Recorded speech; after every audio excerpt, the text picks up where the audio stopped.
We have a system of satellites in space, in geosync, 1/10 of the way to the moon, a satellite the size of a school bus, parked over North Korea, watching.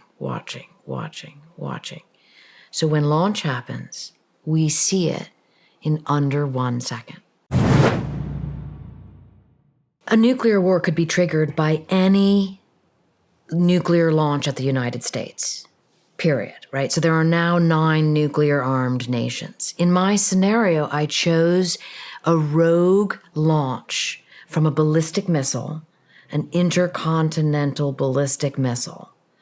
Just like it sounds, it can travel from one continent to the other. That's an ICBM. In 30 minutes. Launch to target. 30 minutes. That's the farthest target. 30 minutes. 33 minutes is actually from Pyongyang. 26 minutes and 40 seconds from Moscow to the East Coast. This is specificity. It doesn't change. All the new weapon systems, that doesn't change. That is what it was when they were invented. This is just basic physics. It goes, up and over the earth and down. Okay? And so then once you know that, wait, that's all it takes? This is not a 9/11 scenario where, someone whispers in the president's ears, "Sir, the planes have hit the buildings." Mm-hmm. It's not that. If you're me reporting this, suddenly you learn that the United States has not only spent trillions of dollars creating this vast arsenal of nuclear weapons, but defense systems to survey other nations. So we have a system of satellites in space, in geosync, 1/10 of the way to the moon, a satellite the size of a school bus, parked over North Korea, watching. So when launch happens, we see it in under 1 second. That's why my scenario goes by seconds and minutes. It's 72 minutes, this book. Wow. 3 acts, 72 minutes, 24 minutes, 24 minutes, 24 minutes. Then you got the setup at the beginning and nuclear winter at the end. Interesting.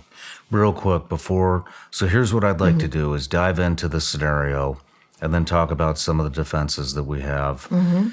Talk about what maybe your sources weren't able to tell you. I'd like to go maybe a little more into the scenario.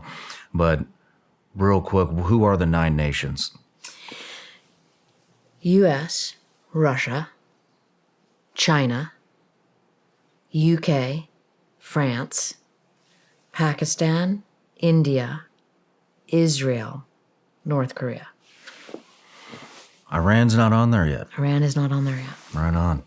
Good for us. But out of those nations, who would you be the most concerned about? Give me your top 3. North Korea. And that's how I begin the scenario. It's a launch from North Korea. One of the most interesting people I interviewed for this book, okay, this on the cover here is a thermonuclear bomb called Ivy Mike. This is the first thermonuclear bomb ever exploded in 1952 in the Marshall Islands. It was a test, okay? Hiroshima was 15 kilotons. This is 10.4 megatons. Wow. Okay? Think about that scale. This weapon takes an atomic bomb, acts as its triggering mechanism inside the bomb. Okay? I interviewed the man who drew the plans for this bomb. No kidding. 93 now. Richard Garwin. Talk about classified. His information was so classified, no one knew he even drew the plans to the bomb. He was 24 years old when he drew them. Are you serious? Does he regret drawing them? I asked him that question. I said, "Do you wish that you hadn't drawn the plans for the thermonuclear bomb?" And he said to me, after a long pause, "I wish they couldn't have been drawn." Wow. I mean, we could do a whole podcast on what that might mean. Yeah. Right? Does it mean Russia would have drawn them anyways? Does it mean, right? But interviewing Garwin, who advised every president since then on nuclear weapons. You asked about why North Korea is like the most dangerous. Garwin, so sharp, we did all these Zooms during COVID. And he presented, when I asked him, what's the biggest threat? He said a madman, sort of mad king logic is what he called it. A madman with a nuclear arsenal. And he said this French term, which is called après moi le déluge. After me, the flood. Okay? Right? Which is like, if you have a mad king leader who doesn't care what happens, let it all flood. That's what Garwin told me he was most afraid of. And so that made me interpret that he was speaking about North Korea. Wow. Because North Korea does not play by the rules. I mean, it's very tricky. We could, rules of nuclear warfare, rules of nuclear testing. All nuclear armed nations inform their adversaries of their nuclear tests, like informally, formally, through, different ways, but not North Korea. They just launch. And when you learn what I have learned, and you can learn from reading this book, what happens inside nuclear command and control, inside those nuclear bunkers at the Pentagon, beneath STRATCOM, in Cheyenne Mountain, the first 150 seconds after a ballistic missile launches, when the satellite in space sees the launch, it sees the hot rocket exhaust from its incredible sensor, 1/10 of the way to the moon, sees it.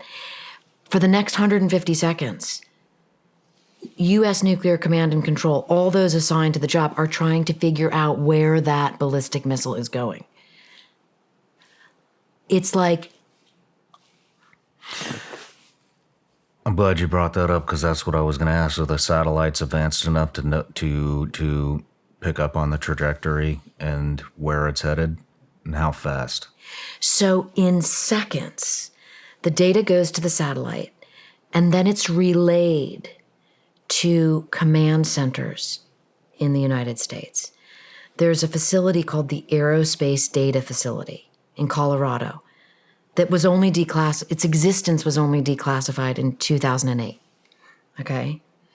And that facility then, and others, NSA, there's numerous intelligence agencies, military intelligence agencies that are then in processing that data. This is happening in seconds, and interpreting the trajectory of the missile launch. So I show a map in the book that Garwin and Professor Emeritus at MIT, Ted Postal, drew, and then let me, render and put in the book, that shows, so you can see a missile launching, it's a map, and then it shows the missile, and it shows their concentric rings. It's like at 10 seconds, this is where it might be going. At 20, so Guam is in one direction, Moscow is in that direction, and then you realize if it's going in that direction, San Francisco, East Coast, Hawaii, okay? So as the seconds tick away, the data is determining where that is headed. So this is almost like it's like when a hurricane's inbound, except a lot faster.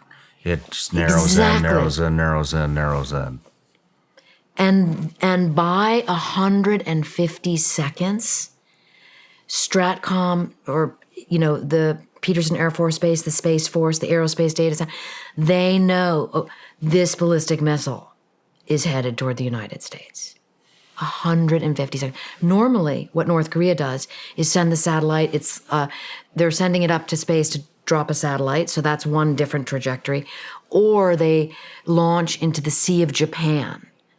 So within seconds, the facilities know it's going into the Sea of Japan. Everybody can relax now. But in my scenario, at 150 seconds, boom, oh my God, it's coming to the East Coast of the United States. And that is when everything kicks off, because the next step is to inform the president. Now, there must be a secondary confirmation of that nuclear missile on its way to the United States before the president launches a counterattack. That secondary confirmation takes 8 and 9 minutes. These are like nerd things that I figured out in the book and present them to you, hopefully in this incredibly dramatic manner that you realize, oh my God, once a ballistic missile launch happens, nuclear war begins, because a ballistic missile cannot be redirected or recalled. None of them. Not even our own. None.